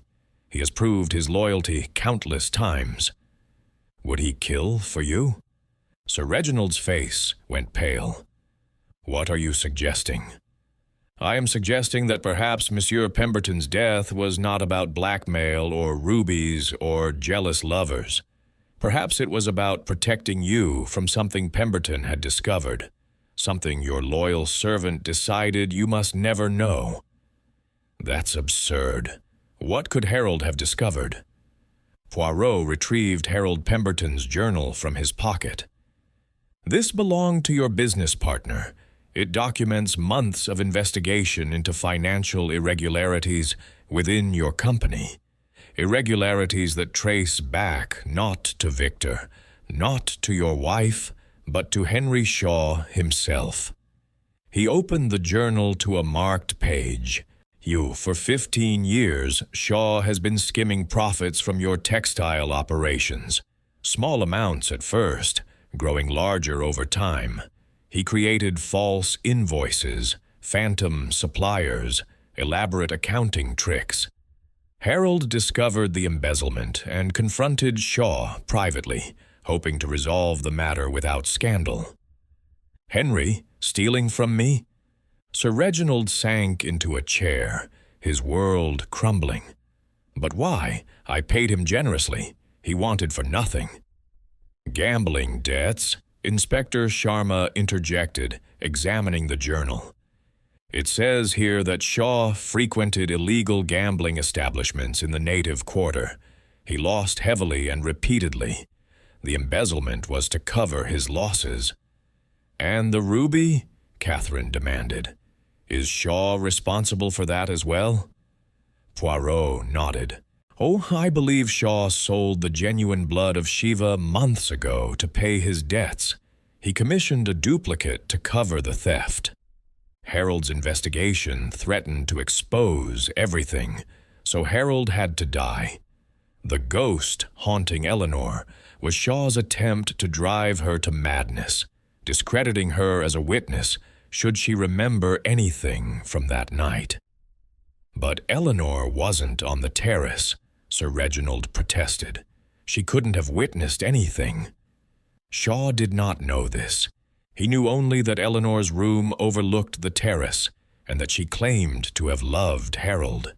He feared she might have seen something from her window, so he terrorized her with apparitions. The passages. Eleanor spoke from the doorway, her voice trembling. The hidden servants' passages in the walls. That's how he appeared and disappeared in my room. He knows this house better than anyone. Poirot nodded approvingly. Precisely. Shaw used his intimate knowledge of the house's secrets to create the illusion of supernatural visitation. The cold spots, the whispers, the extinguished lamps. All theatrical tricks performed through the hidden corridors. And last night's robbery? Sharma asked. Shaw attacking his own master? A desperate attempt to muddy the waters. Shaw knew I was getting close to the truth. He staged the robbery to create confusion, perhaps hoping the blame would fall on Victor. The footprints, the handkerchief by the wall, all planted evidence. But where is he now? Catherine demanded. Where has he taken the girl? Poirot was silent for a long moment, his gray cells working. Shaw needed somewhere to hide, somewhere to silence Angeli permanently, somewhere connected to his secrets. Then he remembered Harold Pemberton's final journal entry. The proof is hidden where the dead keep their secrets. The cemetery, Poirot said suddenly. Harold discovered Shaw's hiding place, somewhere among the dead. A crypt, perhaps, or an abandoned mausoleum. Shaw conducts his secret business there. There are dozens of cemeteries in Bombay, Sharma protested, but only one where a British servant with military connections would have access. Poirot turned to Sir Reginald. Your family has a burial plot, yes? A private mausoleum? Sir Reginald nodded slowly. The Whitmore Mausoleum in the Protestant cemetery at Surrey. My parents are buried there. Henry Shaw, he maintains it for me. He has the only key. Poirot was already moving. Then that is where we shall find him. And pray, monsieur, that we are not too late to save Angeli's life. Chapter 10. The House of the Dead. The Protestant cemetery at Surrey lay on a small peninsula jutting into the gray waters of Bombay Harbor. Ancient banyan trees spread their gnarled limbs over weathered tombstones, creating a canopy of perpetual twilight even in the afternoon sun. The air hung thick with the scent of frangipani blossoms and decay, that particular perfume of tropical death that Poirot had encountered in colonies across the globe. 3 police vehicles accompanied Inspector Sharma's automobile. Poirot rode with the inspector, while Sir Reginald followed in his own motor car, refusing to remain behind despite his bandaged head and weakened condition. Catherine and Eleanor had been ordered to stay at the house, though Poirot suspected Eleanor would disobey the moment opportunity presented itself. "The Whitmore mausoleum is in the older section," Sir Reginald called from his vehicle, "near the eastern wall, overlooking the water." They proceeded on foot through the cemetery gates, past rows of colonial graves bearing names that spoke of empire, soldiers, merchants, administrators, their wives and children. So many had come to India seeking fortune and found only fever, cholera, and early graves. The Whitmore mausoleum stood apart from the common plots, a small stone building in the Gothic style, its once white marble now stained gray by decades of monsoon rains. Iron gates protected the entrance, secured by a heavy padlock. "The gates are locked," Sharma observed. "If Shaw is inside, how did he enter?" Poirot examined the padlock closely. Fresh scratches marked the iron, signs of recent use. "The lock has been opened and closed many times. Shaw has been using this place regularly. We shall break it down." "A moment, Inspector." Poirot circled the mausoleum slowly, his keen eyes searching for alternative entrances. The structure appeared solid, windowless, impenetrable. Yet there had to be another way. Shaw would not risk being seen entering through the main gates during daylight hours. Behind the mausoleum, hidden by overgrown shrubbery, Poirot discovered a small depression in the earth. Clearing away dead leaves and branches revealed a wooden trapdoor, its hinges freshly oiled. "A tunnel," Poirot announced, "leading into the mausoleum from below. Shaw has been using this entrance to avoid detection." Sharma ordered his men to surround the building. 2 constables were positioned at the main gates with orders to break through on his signal. The inspector himself, along with Poirot and 2 armed officers, would enter through the tunnel. The trapdoor opened onto a narrow stone stairway, descending into darkness. The smell that rose from below was musty, ancient, tinged with something sharper, lamp oil and human sweat. Someone had been living down here. They descended in single file, their electric torches cutting beams through the blackness. The tunnel was old, far older than the mausoleum above, perhaps dating to Portuguese times, when Bombay was little more than a fishing village with a strategic harbor. The passage opened into a circular chamber lit by oil lamps. Poirot's torchlight revealed a scene of unexpected domesticity, a cot with rumpled blankets, a small table covered with papers, crates of tinned food, and barrels of fresh water. Shaw had created a hideaway capable of sustaining him for weeks, but it was the far wall that drew every eye. There, chained to iron rings set into the ancient stone, knelt Angeli. Her face was bruised, her sari torn, but her eyes, when they found Poirot's, blazed with defiant life. "Monsieur Poirot," she whispered, "I knew you would come." "Where is Shaw?" Sharma demanded, his revolver sweeping the shadows. "Gone. He left perhaps 1 hour ago. He said he had one final task to complete before leaving Bombay forever." Poirot moved swiftly to examine her chains. The locks were simple. A hairpin would suffice, and indeed, He noticed that Angeli had already begun working on them. The girl had resources. "What task, mademoiselle? What is Shaw planning?" Angeli's voice dropped. "He spoke to himself while I pretended to sleep. He mentioned Sir Reginald, said he could not leave without settling old accounts. He called the master a blind fool who never deserved his loyalty." "He means to kill Sir Reginald," Sharma concluded grimly. "No," Poirot said slowly, his gray cells racing. "If Shaw wished to kill Sir Reginald, he had countless opportunities over 25 years. This is something else, something personal." He turned to the table covered with papers. "Inspector, look at this." The papers were letters, dozens of them, written in a feminine hand. Poirot scanned several quickly, his expression growing more astonished with each page. "These are love letters," he announced, "written to Henry Shaw over many years, and they are signed—" He paused, I hardly believing what he read. "They are signed, Your Catherine." Sir Reginald, who had followed despite orders, pushed forward. "Let me see those." He snatched a letter from Poirot's hand and read it. His face went from pale to scarlet, from disbelief to rage. The letter trembled in his grip. 20 years, he choked. 20 years she has betrayed me with my own servant, in my own house. Sir Reginald, we must remain calm." "Calm?" The old man's voice rose to a roar.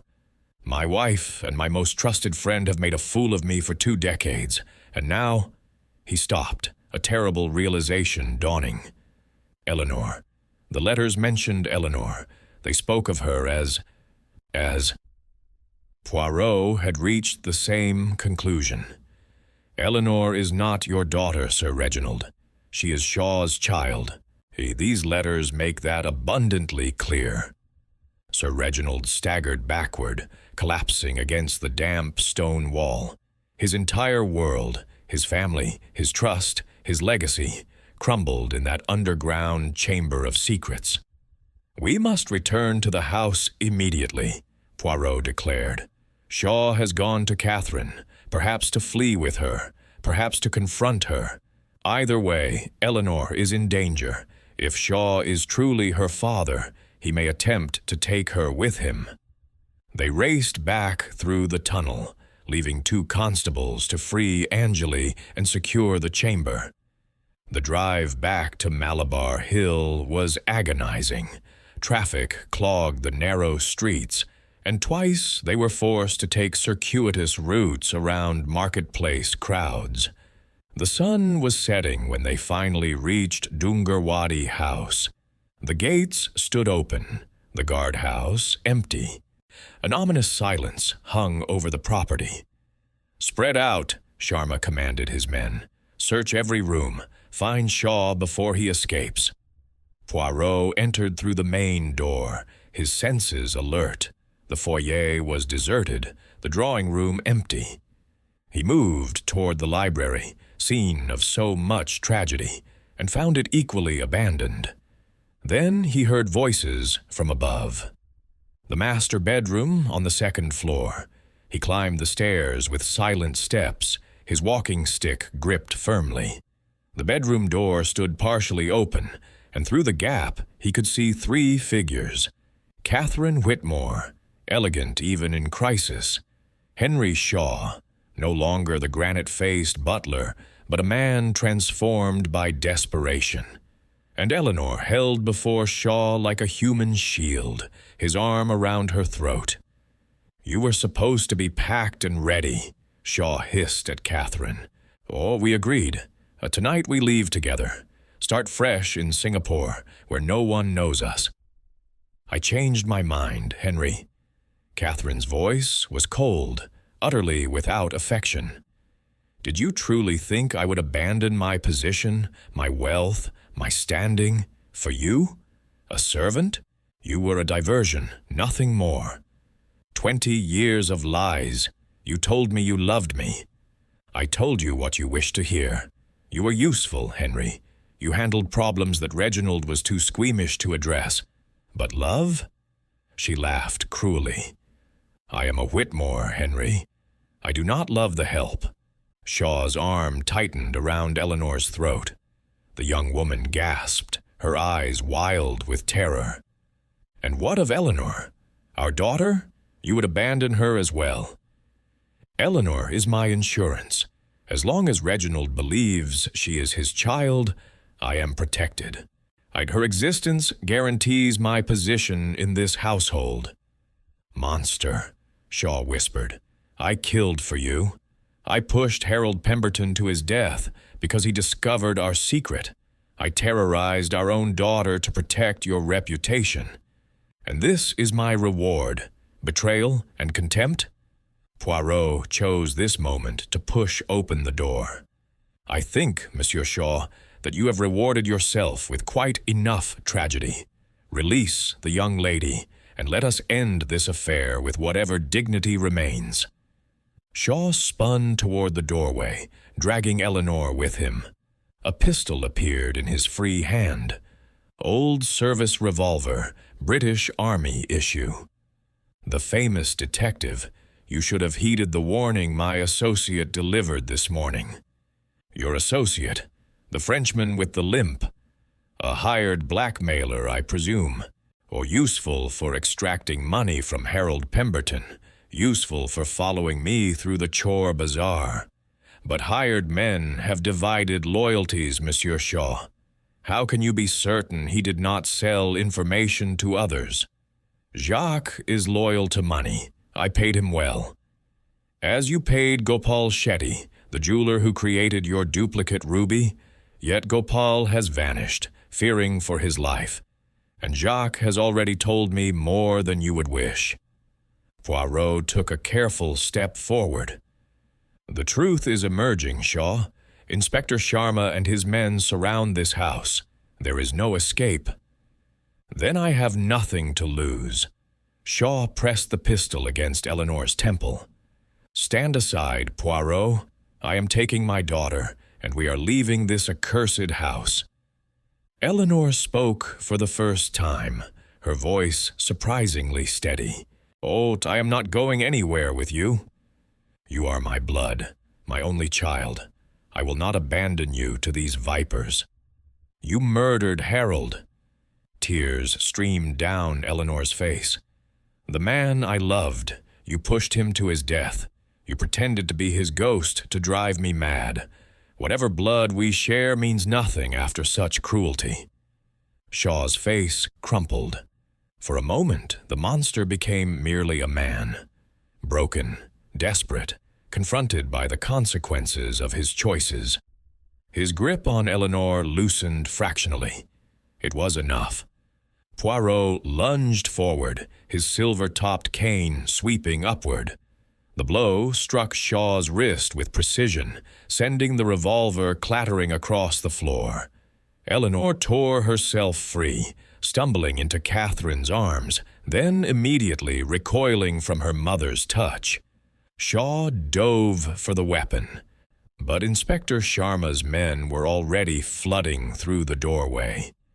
They seized the former butler, forcing him to his knees, clamping handcuffs around his wrists. Henry Shaw, Sharma pronounced, you are under arrest for the murder of Harold Pemberton, the kidnapping of the housemaid Angeli, the theft of the blood of Shiva, and conspiracy to commit fraud. You will be taken to... Wait. Shaw's voice was hollow, defeated. I will confess to everything.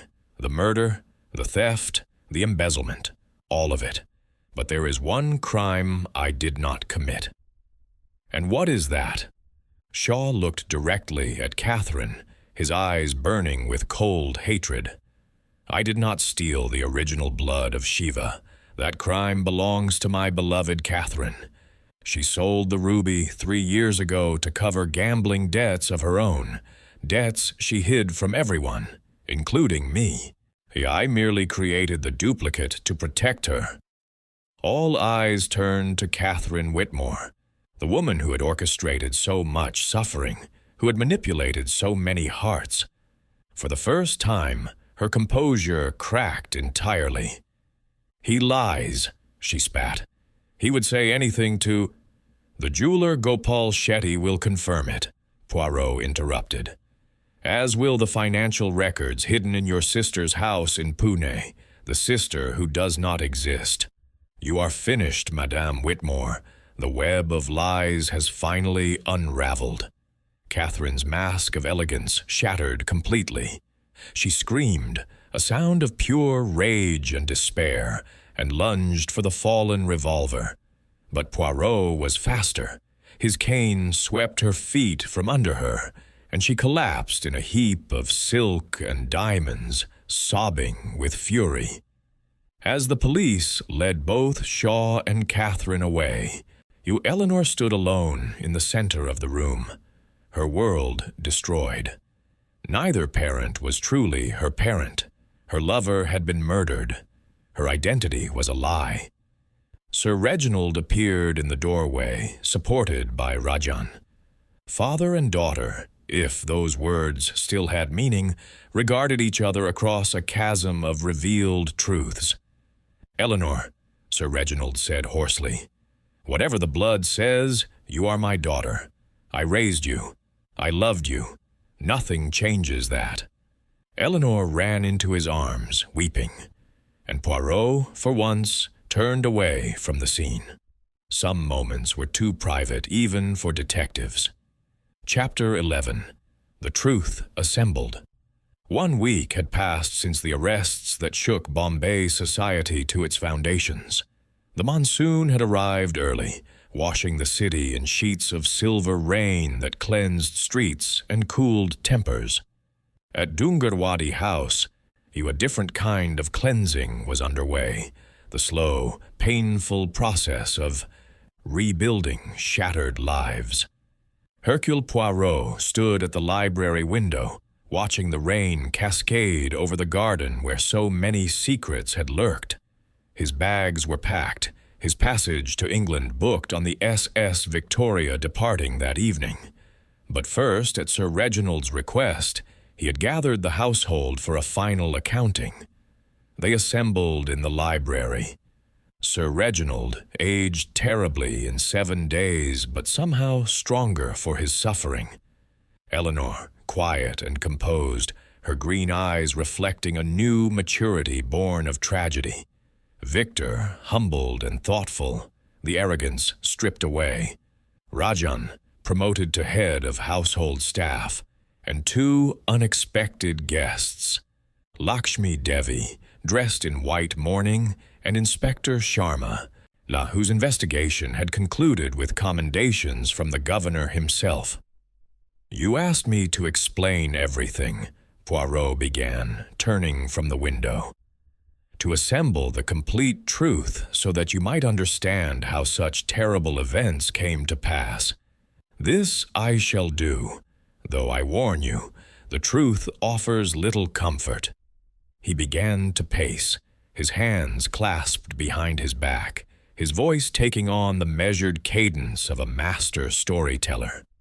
"The seeds of this tragedy were planted 25 years ago, when a young Henry Shaw saved the life of Lieutenant Reginald Whitmore during a Punjab ambush.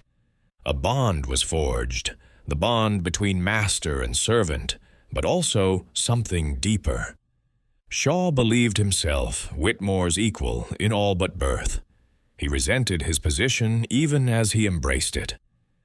"I never knew," Sir Reginald murmured. He never spoke of resentment. "Because he found compensation, monsieur. When you married Catherine Ashford, the beautiful daughter of a minor aristocrat, Shaw found himself drawn to her as well. And she, bored by colonial life and hungry for danger, encouraged his attentions. Their affair began within months of your marriage." Eleanor flinched but remained silent. For 20 years, this secret flourished. Catherine used Shaw as both lover and instrument. He handled delicate matters she wished to keep from her husband. He disposed of inconvenient obstacles. He believed himself loved. Poirot shook his head. He was merely used. When Eleanor was born, Shaw's child, not Sir Reginald's, the affair should have ended. Instead, it deepened Shaw's loyalty. He now had a daughter in this household, a legacy of sorts. He would do anything to protect her future, which depended entirely on Sir Reginald's ignorance. Enter the blood of Shiva, this magnificent ruby, acquired under questionable circumstances, became Sir Reginald's obsession. But 3 years ago, Catherine's gambling debts reached catastrophic levels. She sold the genuine stone through intermediaries in the Chor Bazaar, replacing it with a paste replica commissioned from the jeweler Gopal Shetty. Victor spoke for the first time. So, when the stone was stolen last week, the thief, Shaw himself, staging a diversion, stole worthless glass. The genuine blood of Shiva has been in private hands for 3 years, sold to a Maharaja who displays it in his palace treasury to this day. The curse, Rajan said softly. The servants always believed the stone was cursed. The curse was human greed, and nothing more. But let me continue. Harold Pemberton was a man of uncommon integrity. As Sir Reginald's business partner, he had access to financial records. Over months of careful investigation, he discovered Shaw's embezzlement. Small amounts diverted to cover gambling losses. He also discovered the ruby switch and began to suspect deeper corruption. Lakshmi Devi spoke, her voice steady despite her grief. Harold confided some of this to me. He was torn between loyalty to Sir Reginald and fear of destroying the family. Indeed, madam. And then Monsieur Pemberton made a fatal miscalculation. He confronted Shaw privately, offering him a chance to confess and make restitution before involving the authorities. He believed Shaw, an honorable man, led astray by circumstance. Shaw invited him to the terrace that night, ostensibly to discuss terms. But Shaw had no intention of surrendering his secrets. He had arranged for Catherine to join them. She stood watching, wearing her white dressing gown, as Shaw pushed Harold Pemberton over the balustrade. Eleanor's hands clenched in her lap. My mother watched Harold die and did nothing. Worse, mademoiselle, the letters we discovered suggest she encouraged the murder. Harold's investigation threatened her secrets as well as Shaw's. They were united in guilt, if nothing else. The woman in white that Angeli witnessed, it was Catherine Whitmore. But from a distance, in darkness, she could easily be mistaken for you, Eleanor. This gave Shaw a useful idea. The ghost? Eleanor whispered. Precisely. Shaw did not know whether you had witnessed anything from your window that night. He decided to drive you to apparent madness, discredit you as a potential witness. Using the hidden servant's passages he knew so well, he appeared in your room dressed in Harold's clothes, with theatrical makeup creating a death mask. The cufflink he left was taken from Harold's body before the police arrived. The horror you experienced was deliberately manufactured, designed to make everyone, including yourself, believe you were losing your sanity. If you ever spoke of seeing something on the terrace, your testimony would be dismissed as delusion. Inspector Sharma nodded grimly. A clever strategy. It nearly worked. But Shaw underestimated several factors. First, the housemaid Angeli, who witnessed the murder and kept her silence out of fear. Second, Lakshmi Devi, who possessed Harold's journal and refused to accept his death as accident. Third, Catherine's ultimate betrayal. When confronted with the prospect of fleeing with Shaw, she revealed her contempt for him. 20 years of devotion meant nothing. And the Frenchman? Sir Reginald asked. The one who threatened Poirot in the bazaar? Jacques Moreau, a professional blackmailer Shaw hired to extract money from Harold after discovering the investigation. Moreau followed Harold and Lakshmi, photographed their meetings, and delivered threats. After Harold's death, Shaw kept Moreau on retainer for various tasks, including intimidating me. Moreau is now in custody, cooperating enthusiastically in exchange for lenient treatment. He has confirmed every detail of Shaw's activities, including the location of the genuine blood of Shiva. Sir Reginald straightened slightly. The ruby can be recovered? The Maharaja has been contacted. He purchased the stone in good faith, but diplomatic pressure from the governor's office may yield results. I make no promises, but there is hope. Poirot paused, surveying the assembled faces. I have spoken much of villains. Let me now speak of victims. Monsieur Harold Pemberton was an honorable man who died trying to protect his partner from painful truths. He deserves to be remembered with respect. Lakshmi bowed her head, tears flowing silently. Mademoiselle Angélie showed remarkable courage. She witnessed a murder, was threatened and kidnapped, yet survived through intelligence and determination. I understand she has been offered a position at the governor's household, a considerable advancement. Rajan smiled slightly. She deserves it, Sahib. And Mademoiselle Eleanor. Poirot turned to face the young woman directly. You have learned terrible truths about your origins. You have lost the man you loved and discovered your mother's capacity for evil, yet you remain standing. This requires a strength that few possess. Eleanor met his gaze. I have decided to travel, Monsieur Poirot, to England, perhaps Europe.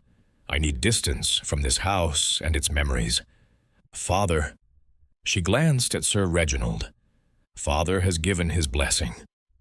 She will always be my daughter, Sir Reginald said firmly. Blood is merely biology. Love is what makes a family. Poirot nodded approvingly. A wise perspective, monsieur. I recommend it highly. Victor cleared his throat nervously. And what of me, Monsieur Poirot? The evidence that seemed to implicate me, the handkerchief, the fabric, the letter, all planted by Shaw to create confusion. He knew suspicion would naturally fall upon the recently arrived nephew with gambling debts. You were a convenient scapegoat. Poirot allowed himself a small smile. Though I confess, Monsieur Victor, your unpleasant manner did little to dispel my early suspicions. Victor had the grace to look embarrassed. I have been difficult. I see that now. The arrogance was a mask. I felt like an outsider, unwelcome in a family that had its own secrets. Perhaps, Sir Reginald said slowly, we might start fresh. I could use a partner in the business, someone I can trust, someone who is actually family. Uncle and nephew exchanged a look of tentative reconciliation. Another small healing, Poirot observed, in a household that would need many. Inspector Sharma rose, extending his hand. Monsieur Poirot, on behalf of the Bombay police, I thank you. Without your intervention, these crimes would have remained unsolved. Shaw would have escaped. Justice would have been denied. Justice, Poirot repeated thoughtfully, shaking the inspector's hand. An interesting concept. Shaw and Catherine will stand trial and likely hang. But can any punishment truly balance the scales? A good man is dead. A young woman's life is shattered. A family is broken. The law does what it can, Sharma replied. Perfection is not possible, but accountability is essential. Well said, Inspector. Oh, well said indeed. The gathering dispersed gradually. Lakshmi Devi approached Poirot as he prepared to leave, pressing Harold's journal into his hands. Keep it, she said, a reminder that truth is always worth pursuing, whatever the cost. You are generous, madame. What will you do now?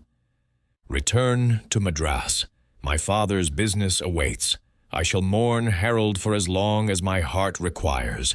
Then I shall live, because that is what he would have wished. She pressed her palms together in farewell.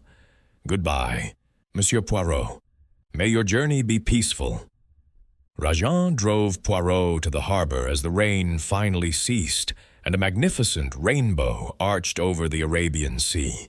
The SS Victoria waited at anchor, its funnels already smoking in preparation for departure. Thank you for everything, Sahib, Rajan said as porters loaded Poirot's luggage. You brought truth to a house of lies. We are all in your debt. Truth is its own reward, mon ami. Take care of Sir Reginald. He will need loyal friends in the difficult days ahead. I will, Sahib. Always. Poirot walked up the gangplank, pausing at the top to look back at the magnificent gateway of India, the bustling harbor, the impossible, chaotic, beautiful city that had challenged his gray cells like few cases before. Bombay kept its secrets, the colonel had said on his arrival. But Hercule Poirot had proven once again that no secret could withstand the relentless pursuit of truth. He found his first-class cabin and settled into a comfortable chair, watching through the porthole as India receded into the golden evening haze. The ship's horn sounded, a deep, mournful note that seemed to carry the weight of all he had witnessed. On the small table beside him lay Harold Pemberton's journal, its leather cover worn smooth by handling. Poirot opened it one final time, reading again the last entry. The proof is hidden where the dead keep their secrets. The dead had yielded their secrets. The living would have to find their own way forward. Hercule Poirot closed his eyes as the SS Victoria steamed toward the horizon, carrying him away from the Bombay Enigma and toward whatever mystery awaited next. For there would always be another mystery, another puzzle for his remarkable mind to solve. Such was the burden and the blessing of being Hercule Poirot.